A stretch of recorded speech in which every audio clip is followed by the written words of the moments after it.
Good morning, students. I am the teacher of Foundation Modern School. In my previous class, I discussed in the first chapter in the subject of Hindi.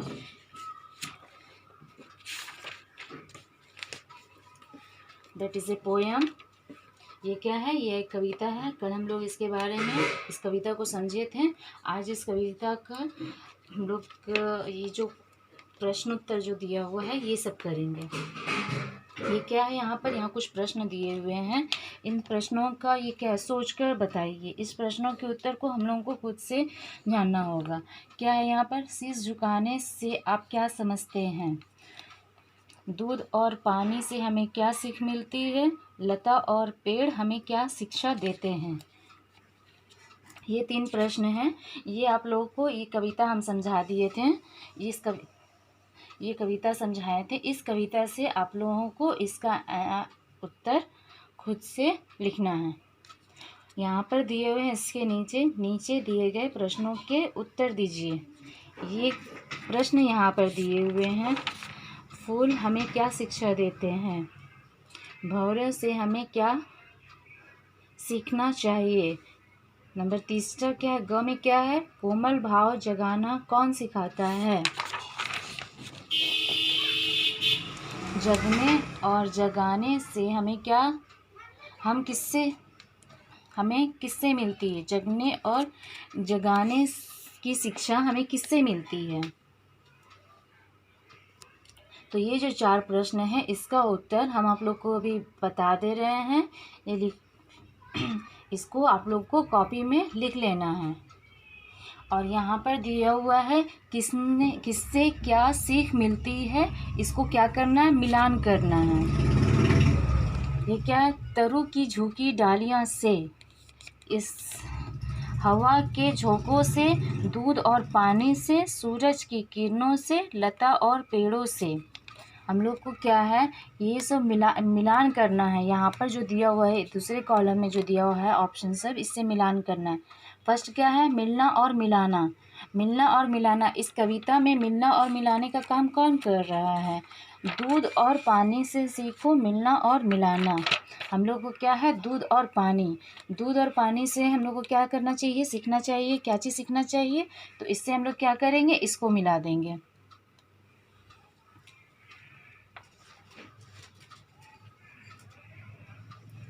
फिर उसके बाद है क्या? जगना और जगाना। जगना और जगाना, जगना और जगाने का काम कौन करता है? यहाँ पर दिया हुआ है, देखिए, सूरज की किरणों से सीखो। जगना और जगाना, तो हम लोग क्या है? सूरज की किरणों से क्या करना चाहिए? सीखना चाहिए। जगना और जगाना, ठीक है। उसके बाद है सबको गले लगाना। सबको गले लगाना हम लोग किससे सीखे थे? क्या हम लोग कौन सिखा रहा है? लता और पेड़ों से सीखो सबको गले लगाना। लता और पेड़ों से।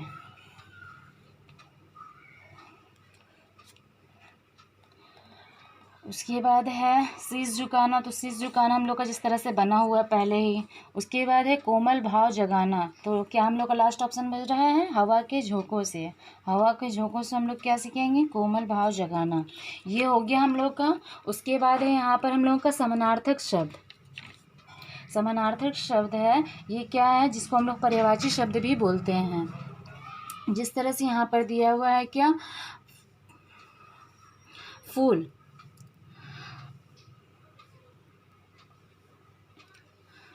फूल दिया हुआ है। फूल का क्या हम लोग को पर्यायवाची शब्द लिखना है। पर्यायवाची शब्द फूल का क्या है? पुष्प और कुसुम, है ना। जिस तरह यहाँ पर दिया हुआ है फूल का पर्यायवाची शब्द क्या है? पुष्प और कुसुम।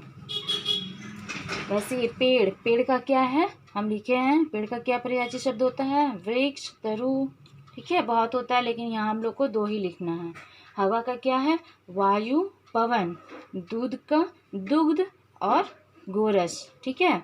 ये हो गया, ये आप लोग लिख लीजिएगा पाठ में। उसके बाद आते हैं नेक्स्ट पाठ में आए क्रिया शब्द ढूंढकर लिखिए।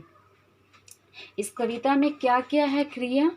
तो क्रिया का हम लोग जानते ही परिभाषा से कुछ काम का होना, ठीक है। तो जिस तरह से यहाँ पर हंसना, सीखना, झुकना, गाना, जागना, जगाना, मिलना, ये सब क्या है हम लोग का, ये सब जो वर्ड है ये क्रिया वर्ड है।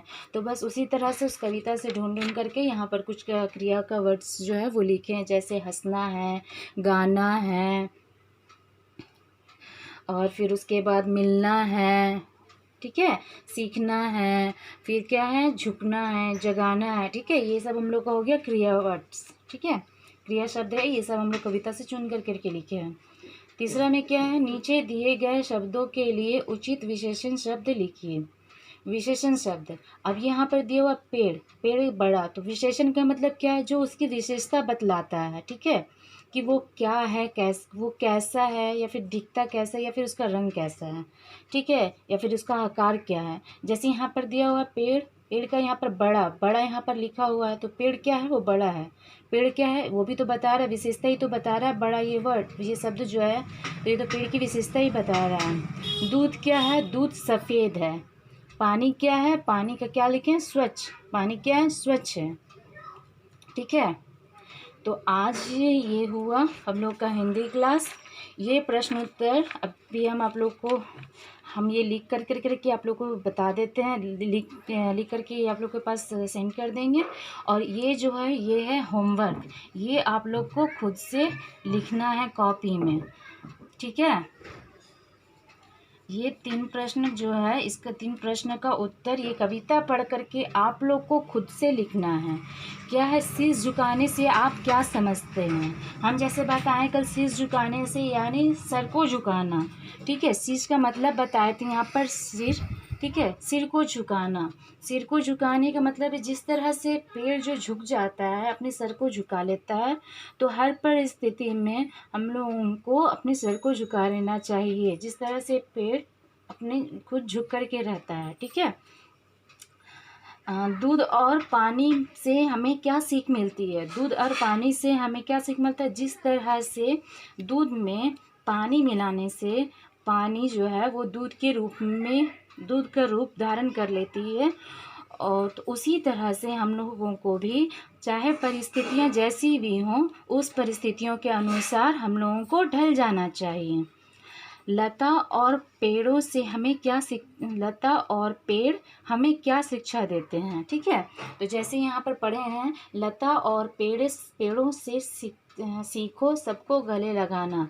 तो जिस तरह से लता और पेड़ गले लगा करके रहते हैं, उसी तरह से हम लोगों को निस्वार्थ भावना से, किसी लालच में ना आकर, सबको एक दूसरे के साथ मिलकर रहना चाहिए, एक दूसरे को गले लगा करके रहना चाहिए।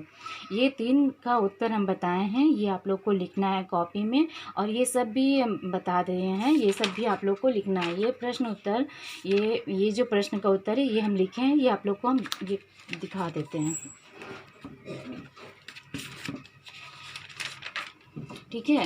ये आप लोग को ये लिख लेना है, ये कॉपी में है लिखा हुआ, ठीक है। ये भी आप लोग के पास चला जाएगा, ये आप लोग लिख लीजिएगा, ठीक है। यहाँ पर लिखा हुआ ये प्रश्न उत्तर ये भी लिखा हुआ है, और ये पर्यायवाची शब्द, क्रिया शब्द और विशेषण शब्द, ये आप लोग को लिख लेना है। स्टूडेंट्स, आज के लिए बस इतना ही। अब हम लोग नेक्स्ट क्लास में नेक्स्ट चैप्टर पढ़ेंगे। Thank you.